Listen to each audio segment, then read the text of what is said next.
All right, Mr. President, I know a lot has been talked about CHOGM, but please allow me to divert your attention to matters of regional diplomacy, and specifically Rwanda and DRC. Now, as tensions rose between M23 and the Congolese army, we saw a lot of hostility.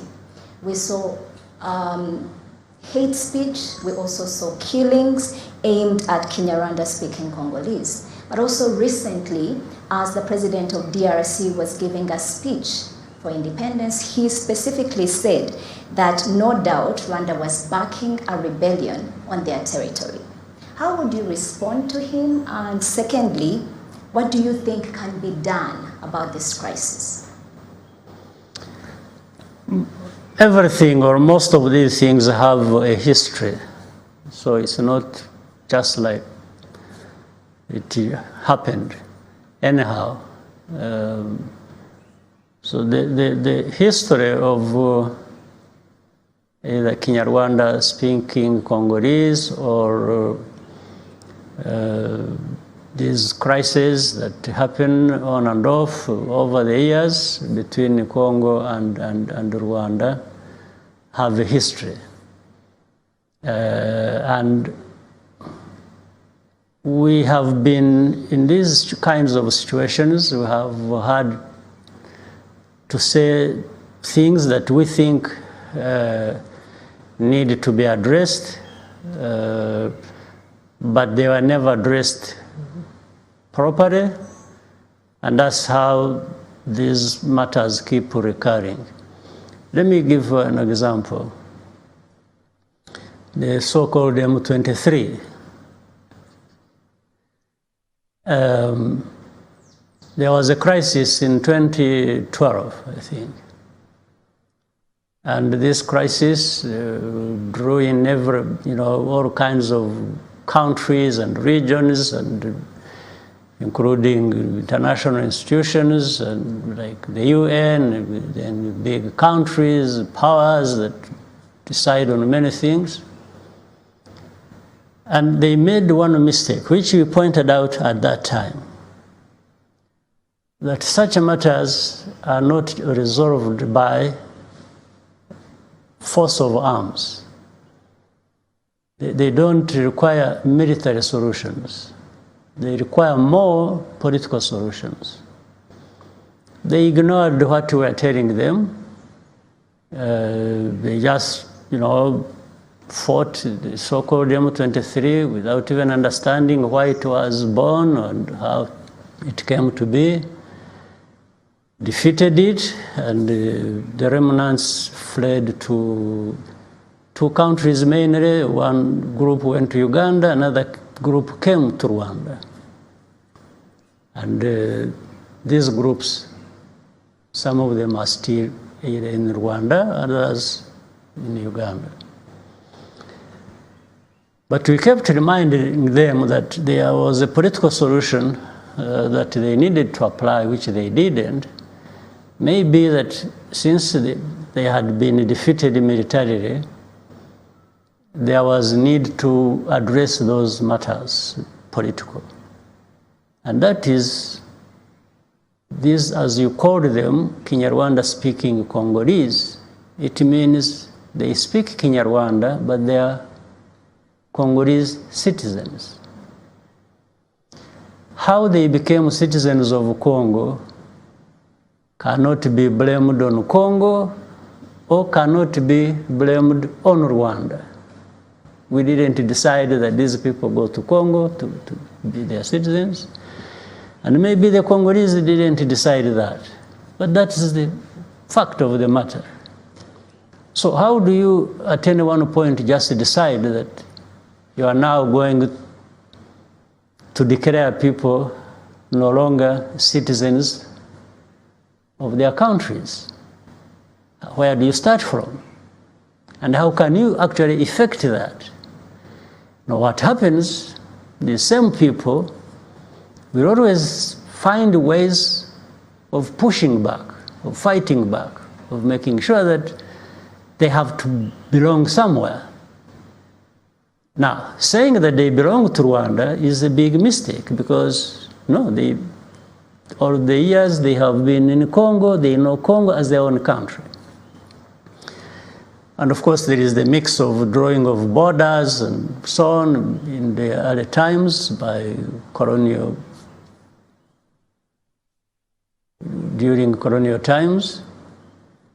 So if you want to push back these people and throw them out of the country they belong to, then you better throw them out with the land they have been occupying, which happened to be on one side or the other by just arbitrary lines that were drawn during colonial times. But that's, maybe I shouldn't even have said that, because some people will distort it and complicate it and say different things, but that's not what I meant. I'm just applying logic to this whole matter. So, these people are forgotten. By the way, we have refugees here from Congo. They've been staying here for now close to 2 decades. And most of them, these Kinyarwanda speaking Congolese. They left their homes, their ancestral homes in the other side of Congo. We've been asking different governments in Congo that these people need to be taken back to their countries, to their country and to their places where they belong. Or that government of DRC, whichever government it was, needed to find a way of speaking to these people and reintegrating them back in the society of Congo. That did not happen until recently. In fact, when President Tshisekedi became president, right from the outset, these matters were discussed with him directly or with his officials. In fact, on the side of M23, the officials of DRC came here several times talking to these people directly, because when they were thrown out of Congo and came here, we disarmed them and gave back to Congo these arms they were using to fight their country. But what remained was the repatriation of these people back to Congo, which never happened. And even under President Tshisekedi, these officials came here, met them several times, and promised them they were actually going to address that problem. And with our assistance, because they would talk to them with our people trying to assist and, to find ways of taking them back.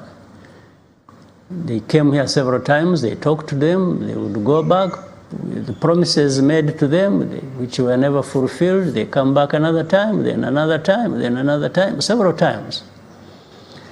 So, until recently, when this fighting was about to happen, we were talking to DRC again and actually alerting them to the information we had that this trouble was again building up and they needed to do something, which they never did. So I'm not, on one hand I'm surprised, and on the other I'm not surprised, because for that history that has been talked about so many times, you wouldn't expect people to be confused about it, because the facts are clear. On the other, I'm not surprised, because this has come to be the thing to expect that has happened over these last 20 years. Just back and forth, and completely using wrong arguments. But there are people in the world who listen to such wrong arguments and based on them to even make wrong decisions. In fact, when they were defeated, and then there was a force that was created,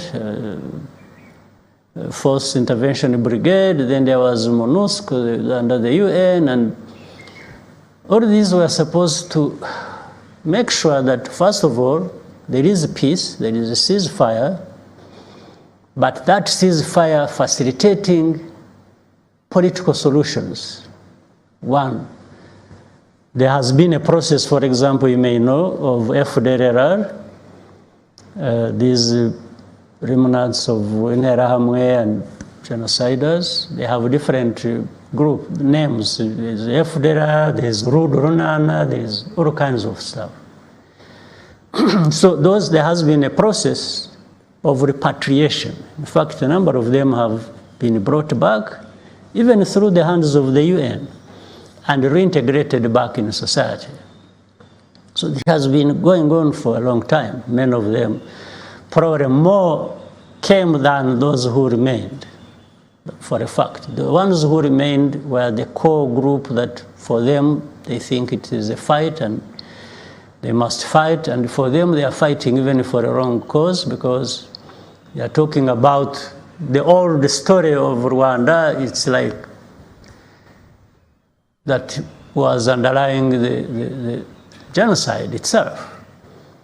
So they want a country for one group of people and not for the other. And for us, we've been saying, no, all groups belong here. Those ones that, as we found it, as God created our country, and people happen to be here, they are one and the same, and they need to be together.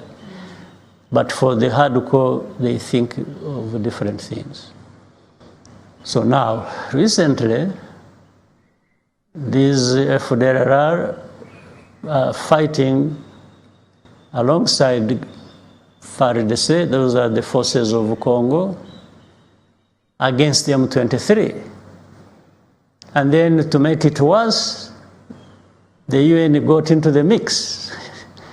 They were purportedly supporting FARDC, meaning government forces, but they knew very well that these government forces of DRC are fighting together with the FDLR against M23.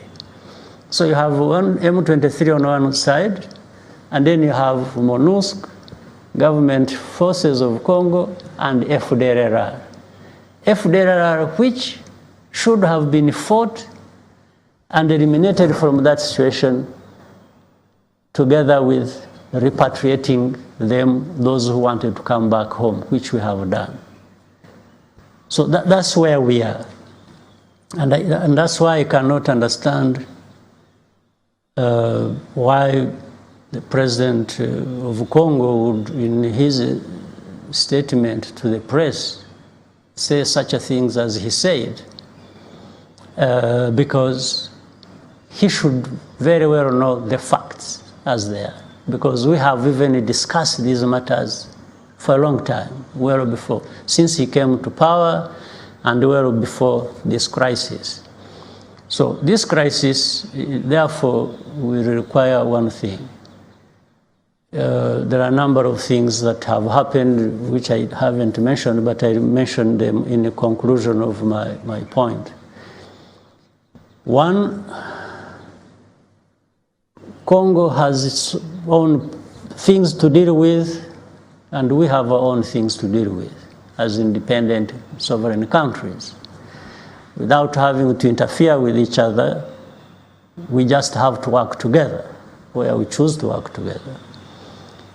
And it is not acceptable, it's not going to ever be, that FDLR, these genocidal forces, or remnants of them, will be armed to attack Rwanda.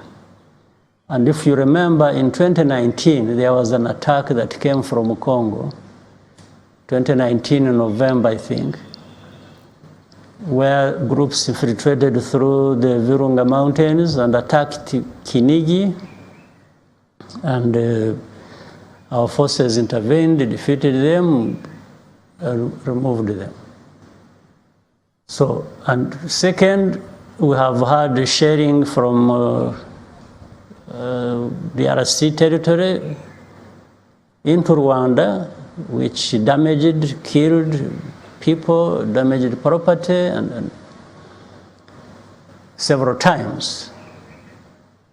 Now, so we are saying, all along we need peace, and we need peace for both of us. There needs to be peace in Rwanda, there needs to be peace in DRC. Therefore, we should give each other peace. So it's not acceptable that FDLR ever would be supported to cross into our territory or supported to share into our territory and kill our citizens. We have not done that to Congo. Second, there is a need to politically address this problem of Kinyarwanda-speaking Congolese, including those members of so-called M23. But that is the problem of Congo to address. It's not mine. If you could allow me interrupt, Mr. President. You say that it's not your problem, it's not Rwanda's problem, it's a Congo problem. However, Rwanda keeps on being dragged into the situation. Yes. And you have so eloquently talked about the history. Mm-hmm. This is not the first time. The situation keeps evolving and evolving. Rwanda has suggested what could be the solution. You said arms wouldn't solve this. And yet some of those solutions that are being suggested are not being taken into consideration. And you have a head of state going on record constantly affirming some of those allegations. You talked of facts being ignored. Do you see a light at the end of the tunnel? Do you think there's anything that can be done from the Rwanda side to find a way where there could be a different outcome and perhaps history could paint a different picture moving forward? Well, for lack of a better way of putting it myself, first of all, I wish for the best for all of us, for both of us, Congo and Rwanda. But if the best doesn't come, it should always find me prepared for the worst. So that's the first way I approach it. I prepare for the worst, but wish for the best. And I mean it. I mean it to say I wish for Congo the best, as I do wish for myself, for my country. But again, there is no magic solution here for me, other than presenting the facts as I understand them. And the facts have been presented. So it's up to all the players concerned with this problem, whether they are Congolese or Rwandans or the internationals involved one or the other, maybe to stick to the facts and find the best way out of this problem based on the facts. Not people creating their own facts or simply thinking that they will impose a solution to one party or the other. So that's the only way I can say it. There is no other way.